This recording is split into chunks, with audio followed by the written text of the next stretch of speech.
everyone, welcome to our daily current affair program exclusive initiative by Nirnay IAS. In today's session, we will cover some 5 articles and the first article is very important one क्योंकि एक general awareness create करने के point of view से भी काफ़ी important हो जाता है. That is digital arrest. So digital arrest news में इसलिए था क्योंकि प्राइम मिनिस्टर की तरफ से लोगों को कॉशन किया गया है इस नए साइबर स्कैम के लिए. तो अब तक इतना तो आपको पता चल गया होगा कि डिजिटल अरेस्ट एक साइबर स्कैम ही है. दरअसल इसमें होता ये है कि जो स्कैमर्स हैं वो आपको व्हाट्सएप या फिर स्काइपी जैसे जो सोशल मीडिया प्लेटफॉर्म्स हैं इनके थ्रू कनेक्ट करते हैं गवर्नमेंट ऑफिशियल्स या फिर गवर्नमेंट एजेंसी के कुछ इंपॉर्टेंट पर्सन्स बन के. एंड देन यहाँ पे आपके अंदर एक पैनिक और एक फियर क्रिएट किया जाता है एंड आपका जो पर्सनल डाटा है सोशल मीडिया की हेल्प से पहले उन लोगों के पास होता है. तो दे नो कि आपकी फैमिली में कौन कौन लोग हैं एंड देन उसी में से किसी एक पर्सन की अरेस्ट को लेकर या उनके तरफ कोई क्राइम किया गया है इस बात को लेकर आपको इन्फॉर्म किया जाता है एंड देन आपसे एक हेफ्टी अमाउंट यहाँ पे डिमांड किया जाता है. एंड यहाँ पर फाइनेंशियल लॉस हो जाता है क्योंकि जिस तरीके से कॉल आती है या जिस तरीके से इंफॉर्मेशन आपको दी जाती है बहुत ही पैनिक क्रिएट करने वाली होती है एंड आपका जो रिएक्शन रहता है वो मैनिपुलेट कर दिया जाता है उन लोगों के द्वारा. तो यहाँ पर basically most of the cases में देखा गया है कि जो लोग हैं वो इस पैनिक की वजह से बेसिकली फंस जाते हैं. तो बी अवेयर ऑफ दैट. और यहाँ पर बेसिकली यहाँ पर एक फिशिंग कॉल या फिर एक वीडियो कॉल की जाती है. पर्सनल डाटा कलेक्शन ऑलरेडी होता है. देन एक क्रिएट किया जाता है फियर को एंड देन एक अरेस्ट का जो एक थ्रेट है वो आपको भी दिया जाएगा या फिर हो सकता है कि ये भी बताया जाए कि आपका कोई क्लोज पर्सन जो है ऑलरेडी अरेस्ट हो चुका है. तो इस तरह के स्कैम से आप बच के रहिएगा क्योंकि यहाँ पर बेसिकली इस तरह के गाइडलाइंस जारी किए गए हैं गवर्नमेंट की तरफ से कि कोई भी गवर्नमेंट एजेंसी या कोई भी गवर्नमेंट ऑफिशियल इस तरह के सोशल मीडिया प्लेटफॉर्म्स को ऑफिशियल कम्युनिकेशन के लिए यूज़ नहीं करते हैं. करेक्ट. और अगर आपको कोई भी डाउट है तो आपको रिलेटेड डिपार्टमेंट से या फिर उनकी वेबसाइट पे जाकर डायरेक्ट कांटेक्ट जो है ज़रूर करना चाहिए. अगर हम बात करें तो इस तरह के जो डिजिटल अरेस्ट स्कैम है इसकी वजह से फाइनेंशियल लॉस होना, साइकोलॉजिकल स्ट्रेस होना एंड साथ में इरोजन ऑफ ट्रस्ट होना होता है क्योंकि समटाइम्स ये लगता है कि एक्चुअली में गवर्नमेंट अथॉरिटीज़ के द्वारा ही ऐसा किया गया है. करेक्ट. अगर हम प्रिवेंशन की बात करें तो इसके लिए सबसे पहली बात तो हमें लोगों के अंदर एक अवेयरनेस को क्रिएट करना पड़ेगा. तो अवेयरनेस कैंपेन बहुत नेसेसरी है. जैसे ये एक वीडियो आप मल्टीपल जगह पे शेयर कर सकते हैं. इसके अलावा पर्सनल सेफ्टी को लेकर कुछ चीज़ें शेयर की गई गवर्नमेंट की तरफ से जैसे stop, think and take action. Right. इसी तरीके से नेशनल साइबर हेल्पलाइन पर आप कांटेक्ट कर सकते हैं या फिर जो नेशनल साइबर कोऑर्डिनेशन सेंटर है वहाँ पे आप कांटेक्ट कर सकते हैं. और गवर्नमेंट की तरफ से भी लगातार सर्विलेंस किया जा रहा है इस तरह के थ्रेट्स को बेसिकली प्रिवेंट करने के लिए. So this is about digital arrest. इसको आप ध्यान रखिएगा. The second article is from the environment that is targets. तो टारगेट्स बेसिकली वाटर बियर्स या फिर आपके मॉस पिगलेट्स होते हैं. राइट. एंड यहाँ पे आप इनका एक पिक्चर भी देख सकते हो.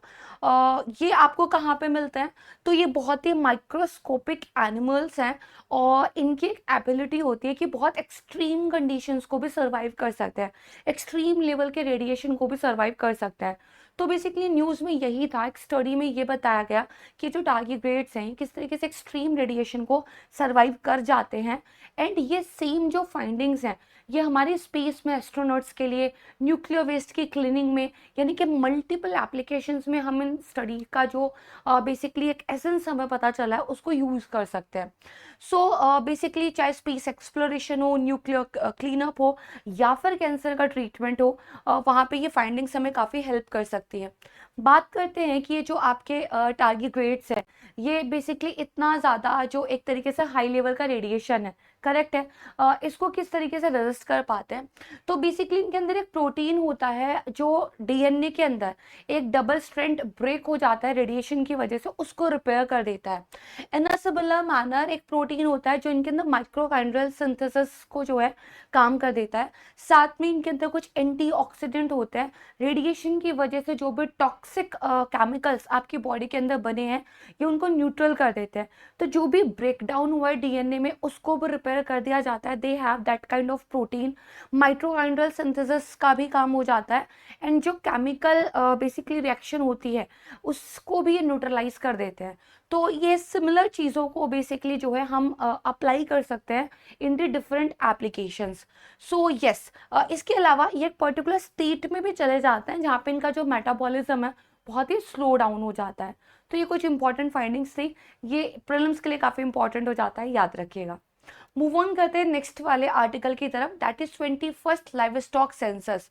तो recently union minister of fisheries, animal husbandry and dairy, इन्होंने 21st लाइव स्टॉक सेंसस जो है लॉन्च कर दिया है।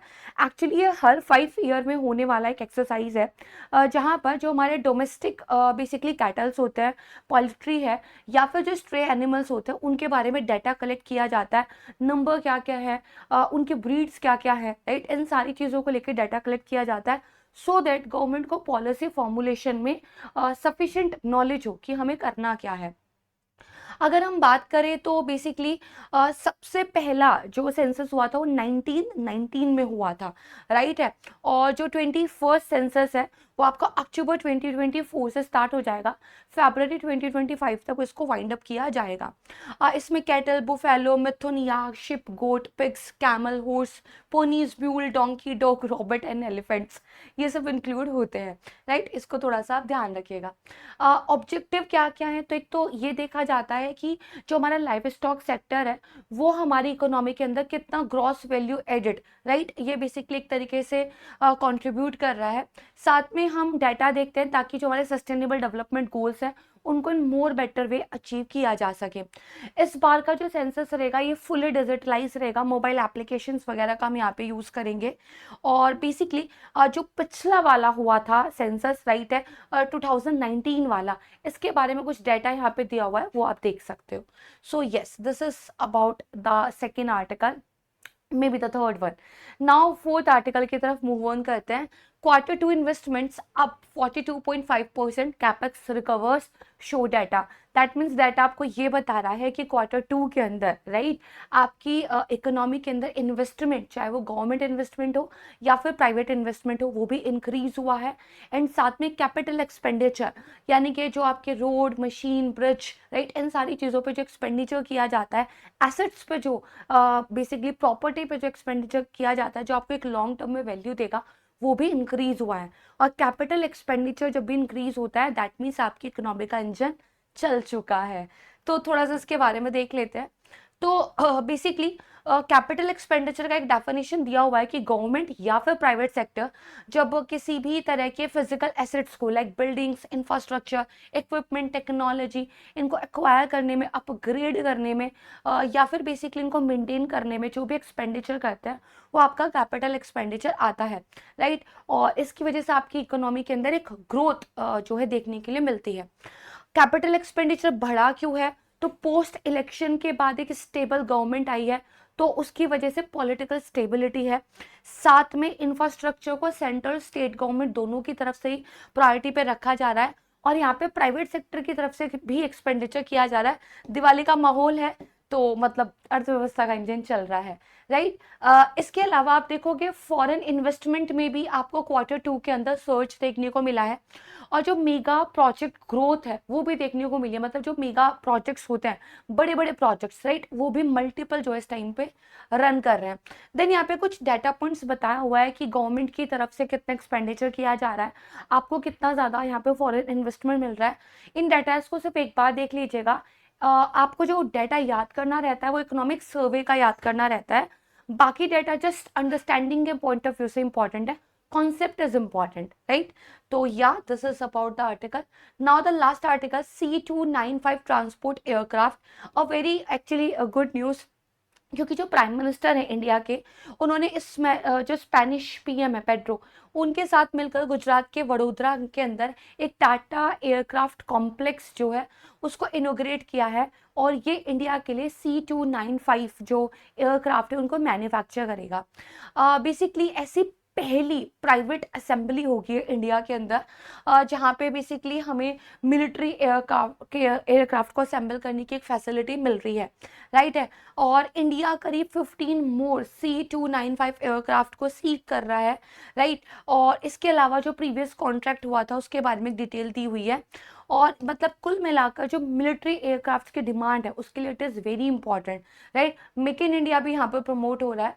इससे एक तो स्ट्रैटेजिक मिलिट्री कैपेबिलिटीज अनहेंस होंगे, लोकल इंडस्ट्री बूस्ट मिलेगा, जो आपका बेसिकली इंडिजाइनेशन गोल होता है, स्वदेशी को लेकर जो आपके गोल्स हैं वो यहाँ पे कंप्लीट होंगे, जॉब क्रिएशन, स्किल डेवलपमेंट भी होगा, correct. So this is all about from my side. काफ़ी अच्छे आर्टिकल्स थे, इनको आप रिवाइज कर लीजिएगा। You will get the PDF in your WhatsApp and email. और अगर अभी तक आपको ये PDF नहीं मिल रहे हैं, दैट मीन्स आपने अभी तक हमारे करंट अफेयर के प्रोग्राम में इनरोल नहीं किया है। डिस्क्रिप्शन बॉक्स में आपको एक लिंक मिल जाएगा, वहाँ पे क्लिक करके आप इसको ज्वाइन कर सकते हैं। You will get daily current affair PDF from multiple resources and also these classes. तो आपकी डेली करंट अफेयर की प्रिपरेशन यहाँ से हो जाएगी। So see you soon, thank you so much everyone, and yes, happy Deepavali, bye bye, जय हिंद।